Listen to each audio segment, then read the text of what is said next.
Hello, here we are, and these two happy guys are happy because they just bought their new AfricaTwins. We're going to see what they think about them and why they bought them and so on.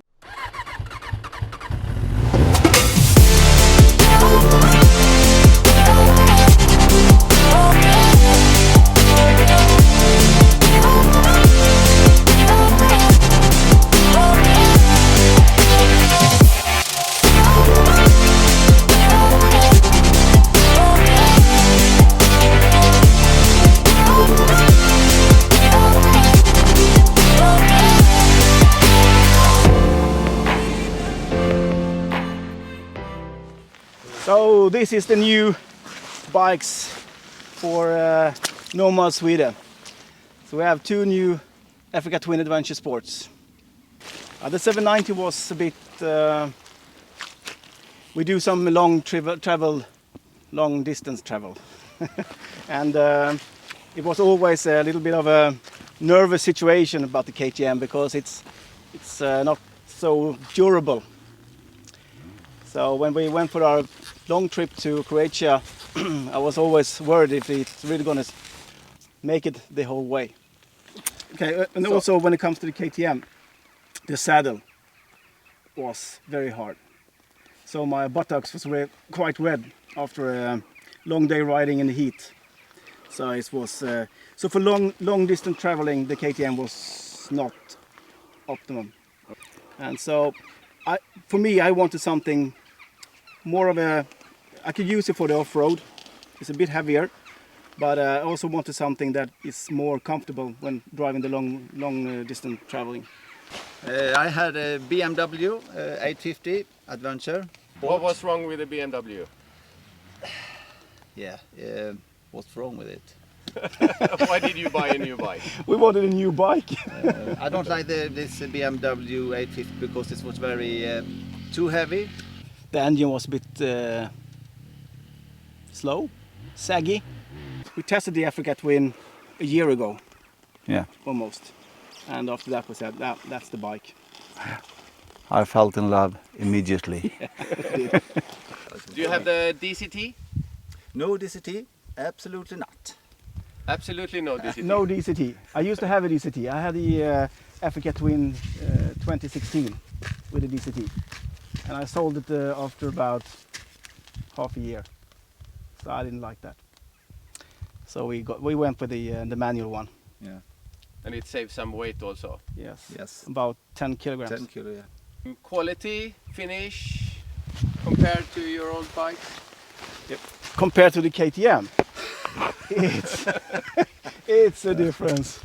So this one, it feels like you're riding a real bike. Sorry, KTM was really nice. I don't want to diss the KTM totally because it was really nice and very fun bike. But quality-wise and finish-wise, this one is on the upper end. The BMW is a bit. Yes, the BMW is BMW. The quality is very good quality on the BMWs, but I don't miss anything. The dry weight is 210 kilos and the wet weight is 223. That's you don't feel that. It's very. Once you are up on the bike, you don't feel the weight. No. So it's very, very well balanced. Yes. Are you considering any modifications? Yeah, I'm going to change the windscreen. It's a bit tall. It's when you sit on the bike, you have the line of sight exactly at the top of the windscreen, so it makes a very weird. Yes, and when you do some off-road, it's you have to look through this windscreen. Yeah. So you don't see so good on the road. And exactly, if you have a very dirty windscreen, you don't see anything. You have to stand up, and we almost always stand up, so it works. But so I have ordered a Puig shorter windscreen. That's the mod for me so far. Thoughts about adding the crash bars. The downside with the crash bars is they're quite ugly. You have this bar going around here, and it's not that nice. But we also know that this part of the engine is quite fragile. Yep. So if you put it on the ground, it can break. You have also removed. You have this small crash bar Yeah. that you put on this. Yes, here. Maybe that's enough. I don't know.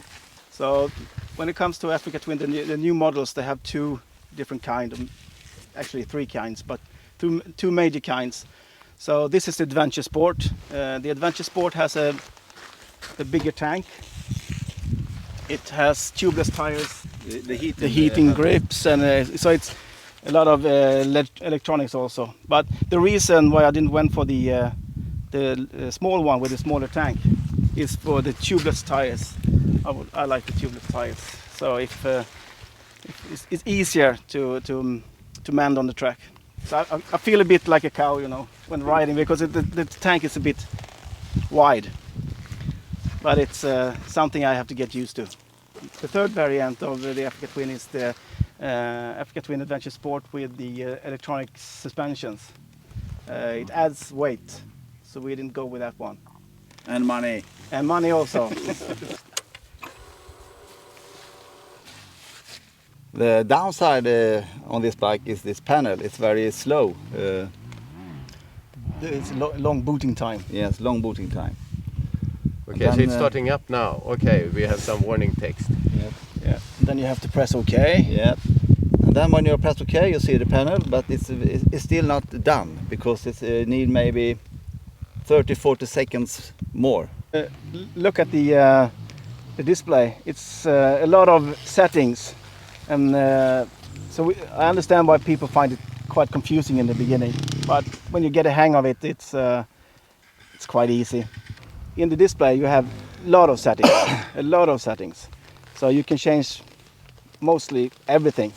But you have a really good feature is that you have two user modes that you can do the tweaking that you want, and then you can switch between user 1 and user 2. And you don't need more. You don't need more than that. It's more than enough. So for me, I have one when I am on the road, and I have one when I'm on the gravel.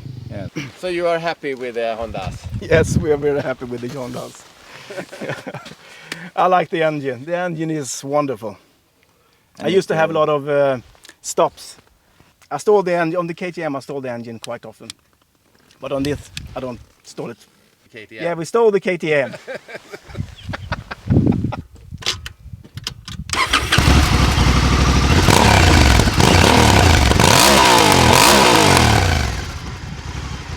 Very nice. Real off-road sound.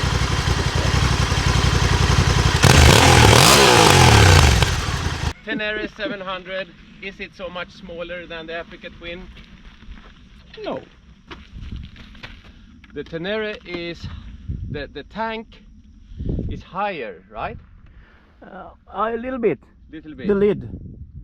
Yeah. And the saddle is lower here. The saddle is lower on the AfricaTwin. That's the width. And that's the width of the AfricaTwin.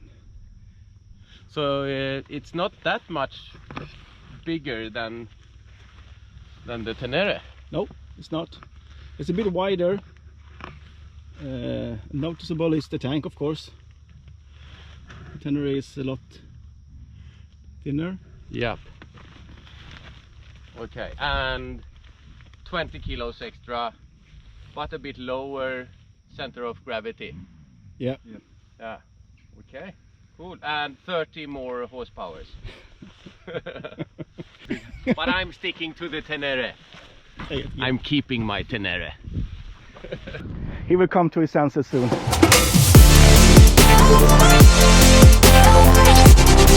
Oh,